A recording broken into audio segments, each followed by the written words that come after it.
ಬೆಂಗಳೂರು ನಗರಾಭಿವೃದ್ಧಿ ಖಾತೆ ಬಗ್ಗೆ ನನಗೆ ಅಸಮಾಧಾನ ಇಲ್ಲ. ಕಠಿಣವಾದ ಜವಾಬ್ದಾರಿ ವಹಿಸಿದ್ದಾರೆ. ಜವಾಬ್ದಾರಿ ಬಗ್ಗೆ ಸ್ಪಷ್ಟತೆ ಇರಬೇಕು ಎಂದು ಸಚಿವ ಕೃಷ್ಣ ಬೈರೇಗೌಡ ಹೇಳಿದ್ದಾರೆ. ಬೆಂಗಳೂರಲ್ಲಿ ಮಾತನಾಡಿದ ಅವರು, ಬೆಂಗಳೂರಿನ ಜನರ ಬಗ್ಗೆ ಅಪಾರ ನಿರೀಕ್ಷೆ ಇದೆ. ಸುಧಾರಣೆ ಬೇಕು. ಸ್ಪಷ್ಟತೆ ಇದ್ದರೆ ಕೆಲಸ ಮಾಡೋದಕ್ಕೆ ಅನುಕೂಲ ಆಗುತ್ತದೆ. ಇಲ್ಲವಾದ್ರೆ ನಿರೀಕ್ಷೆಯಂತೆ ಫಲಿತಾಂಶ ಕೊಡೋದಕ್ಕೆ ಆಗುವುದಿಲ್ಲ ಎಂದು ಹೇಳುವ ಮೂಲಕ ಪರೋಕ್ಷವಾಗಿ ಅಸಮಾಧಾನ ಹೊರಹಾಕಿದ್ದಾರೆ. ವಿಧಾನಸೌಧದ ಸಿಎಂ ಕೊಠಡಿಯಲ್ಲಿ ಸಿಎಂ ಡಿಕೆ ಶಿವಕುಮಾರ್ರನ್ನ ಸಚಿವ ಸತೀಶ್ ಜಾರಕಿಹೊಳಿ ಭೇಟಿಯಾಗಿದ್ದಾರೆ. ಎಸ್ಟಿ ಸಮುದಾಯದ ಶಾಸಕರೊಂದಿಗೆ ತೆರಳಿ ಸಿಎಂರನ್ನ ಭೇಟಿಯಾದ ಸಚಿವ ಸತೀಶ್ ಜಾರಕಿಹೊಳಿ ಮೀಸಲಾತಿ ವಿಷಯ ಹಾಗೂ ಕೋರ್ಟ್ನಲ್ಲಿ ಬಾಕಿ ಇರುವ ಸ್ಟೇ ತೆರವು ಕುರಿತು ಚರ್ಚೆ ನಡೆಸಿದ್ದಾರೆ. ಅಲ್ಲದೆ ತಮ್ಮ ಸಮುದಾಯಕ್ಕೆ ಇನ್ನೂ 2 ಸಚಿವ ಸ್ಥಾನ ನೀಡಬೇಕೆಂದು ಮನವಿಯನ್ನ ಮುಂದಿಟ್ಟಿದ್ದಾರೆ. ಉತ್ತರ ಕರ್ನಾಟಕದ 2 ಕುರುಬ ಸಮುದಾಯದ ಶಾಸಕರ ನಡುವೆ ಮಂತ್ರಿಗಿರಿಗಾಗಿ ಬಿಗ್ ಫೈಟ್ ಏರ್ಪಟ್ಟಿದೆ. ಉಳಿದ ಸಚಿವ ಸ್ಥಾನಗಳಲ್ಲಿ ಇನ್ನೂ 1 ಸ್ಥಾನವನ್ನ ಕುರುಬ ಸಮುದಾಯದವರಿಗೆ ನೀಡಲು ಒತ್ತಾಯಿಸಲಾಗಿದೆ. ಈ ಮಧ್ಯೆ ಕೊಪ್ಪಳ ಶಾಸಕ ರಾಘವೇಂದ್ರ ಹಿಟ್ನಾಳ್ ಹಾಗೂ ಬ್ಯಾಡಗಿ ಶಾಸಕ ಬಸವರಾಜ ಶಿವಣ್ಣ ಮಧ್ಯೆ ನೇರ ಪೈಪೋಟಿ ಏರ್ಪಟ್ಟಿದೆ. ಸತತ 3 ಬಾರಿ ಗೆದ್ದಿರುವ ರಾಘವೇಂದ್ರ ಹಿಟ್ನಾಳ್ಗೆ ಸಚಿವ ಸ್ಥಾನ ನೀಡಲು ಬೆಂಬಲಿಗರು ಪಟ್ಟು ಹಿಡಿದಿದ್ರೆ, ರಾಘವೇಂದ್ರ ಹಿಟ್ನಾಳ್ ಬದಲಾಗಿ ಬ್ಯಾಡಗಿ ಶಾಸಕ ಬಸವರಾಜ ಶಿವಣ್ಣನಿಗೆ ಸಚಿವ ಸ್ಥಾನ ಕೊಡಲು ಕೆಲವರು ಲಾಬಿ ನಡೆಸಿದ್ದಾರೆ. ಲ್ಯಾಂಬೋರ್ಗಿನಿ ಕಾರಲ್ಲಿ ಮುತ್ತಪ್ಪ ರೈ ಪುತ್ರ ರಿಕ್ಕಿ ರೈ ಮತ್ತೆ ಪುಂಡಾಟ ಮೆರೆದಿದ್ದಾನೆ. ಸ್ಪೀಡ್ ಡ್ರೈವಿಂಗ್, ಸೈಲೆನ್ಸರ್ನಲ್ಲಿ ಬೆಂಕಿ ಗುಳಿಸುವ ಕರ್ಕಶ ಶಬ್ದ ಉಂಟು ಮಾಡಿದ್ದಾನೆ. ಬೆಂಗಳೂರು ಏರ್ಪೋರ್ಟ್ ರಸ್ತೆಯಲ್ಲಿ ಲ್ಯಾಂಬೋರ್ಗಿನಿ ಕಾರನ್ನ ಅತಿ ವೇಗವಾಗಿ ಚಲಾಯಿಸಿದ ವಿಡಿಯೋ ವೈರಲ್ ಆಗಿದ್ದು, ದಂಡ ಕಟ್ಟಿದರೂ ಮುತ್ತಪ್ಪ ರೈ ಪುತ್ರ ರಿಕ್ಕಿ ರೈಗೆ ಇನ್ನೂ ಬುದ್ಧಿ ಬರ್ಲಿಲ್ವಾ ಅನ್ನೋ ಪ್ರಶ್ನೆ ಉದ್ಭವವಾಗಿದೆ. ಕೆಆರ್ಎಸ್ ಡ್ಯಾಂನಲ್ಲಿ ನೀರಿನ ಮಟ್ಟ ಕುಸಿತಗೊಂಡು ಜಲಾಶಯವು ಪ್ರವಾಸಿ ತಾಣವಾಗಿ ಮಾರ್ಪಟ್ಟಿದೆ. ಗರಿಷ್ಠ 124.80 ಅಡಿ ಸಾಮರ್ಥ್ಯದ ಜಲಾಶಯದಲ್ಲಿ ನೀರಿನ ಮಟ್ಟ 81 ಅಡಿಗೆ ಕುಸಿತಗೊಂಡಿದೆ.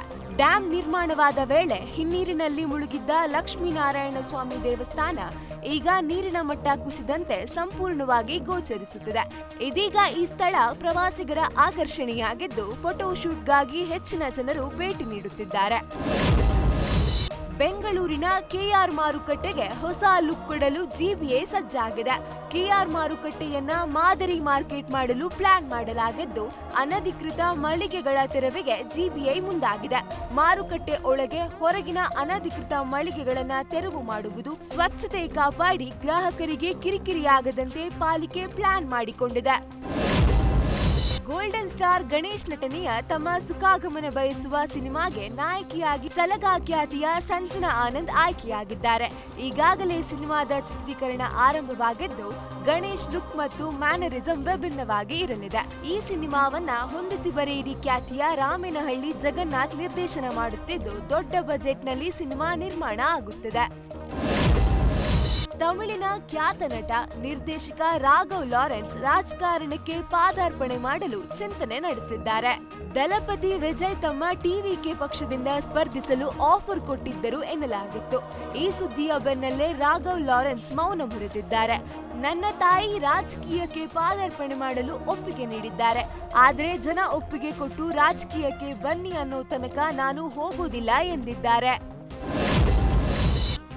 ಡಿಕೆ ಶಿವಕುಮಾರ್ ಸಿಎಂ ಆದ ಬಳಿಕ ವಿದ್ಯಾರ್ಥಿಗಳಿಗೆ ಉಚಿತ ಬಸ್ ಪಾಸ್ ಅಂತ ಘೋಷಣೆ ಮಾಡಿದ್ರು. ಇದೀಗ ಕೆಎಸ್ಆರ್ಟಿಸಿ ವ್ಯಾಪ್ತಿಯಲ್ಲಿ ಪ್ರಥಮ ಪಿಯುಸಿ ವಿದ್ಯಾರ್ಥಿ ವಿನಯ್ ಎಂಬಾತ ಮೊದಲ ಉಚಿತ ಪಾಸ್ ಪಡೆದಿದ್ದಾನೆ. ಬಟಣಾವಾರ ಟು ಹಾಸನ ಮಾರ್ಗದಲ್ಲಿ ವಿನಯ್ ಉಚಿತ ಬಸ್ ಪಾಸ್ ಪಡೆದುಕೊಂಡಿದ್ದಾನೆ. ಬೆಂಗಳೂರಿನ ಚಿನ್ನಸ್ವಾಮಿ ಸ್ಟೇಡಿಯಂ ಬಗ್ಗೆ ಕೆಎಸ್ಸಿಎ ಅಧ್ಯಕ್ಷ ವೆಂಕಟೇಶ್ ಪ್ರಸಾದ್ ಅಸಮಾಧಾನ ವ್ಯಕ್ತಪಡಿಸಿದ್ದಾರೆ. ಬೆಳಗಾವಿಯಲ್ಲಿ ಸುದ್ದಿಗಾರರೊಂದಿಗೆ ಮಾತನಾಡಿದ ಅವರು, ಚಿನ್ನಸ್ವಾಮಿ ಸ್ಟೇಡಿಯಂನಲ್ಲಿ 27,000 ಜನರಿಗೆ ಮಾತ್ರ ನೋಡಲು ಅವಕಾಶ ಇದೆ. 360 ಡಿಗ್ರಿ ನೋಡಲು ಆಗಲ್ಲ. ಚಿನ್ನಸ್ವಾಮಿ ಕ್ರೀಡಾಂಗಣವನ್ನ ಅಪ್ಡೇಟ್ ಮಾಡಲು ಸಿದ್ಧತೆ ನಡೆದಿದೆ. ಇನ್ನು ಅನೇಕ ತಯಾರಿ ಮಾಡುತ್ತಿದ್ದೇವೆ. ಇದಕ್ಕೆ ಸರ್ಕಾರದಿಂದ ಬೆಂಬಲ ಸಹ ಬೇಕಿದೆ ಎಂದಿದ್ದಾರೆ.